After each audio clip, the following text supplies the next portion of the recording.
All right, KSA, step 7. That stands for knowledge, skills, and abilities.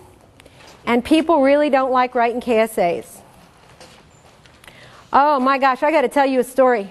Oh my gosh, I was helping a client. He's a security expert, a contract security expert, trying to apply for an executive position in government and security.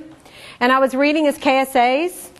And the 4th KSA, there was an example down the bottom that said that he managed a security contract in New York City right after 9/11, and he had about 4 sentences.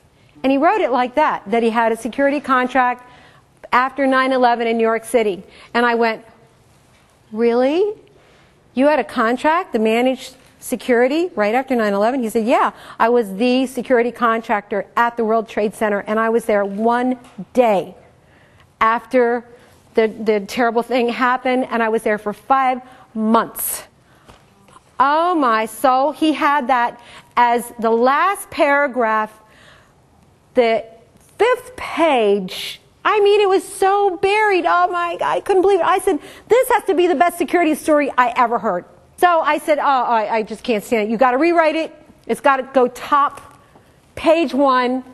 A great story. And he sent it back to me 2 days later. Unbelievable. I'm going to publish it. I said, has anybody ever published this? No, never. He says, my wife tells me I should get published. Yeah. So it's a story. It's a story. A KSA is a story. It's an example. So if one of the KSAs is ability to communicate orally, that means talking. Ability to communicate. So what they want is an example of how you communicate. If you do training or briefings, or you negotiate problems with customers, or if you do on-the-job training with staff, that new people that come into the office, or if you go out and talk to other people. How many of you talk in your job? Okay, everybody, right? Yeah, right. Okay. Yeah. I know. Everybody talks like 50% or more in your job, right? Right. So what they want to know is, example, give me an example of a time when you talked where it was challenging. So that's what they want, is an example.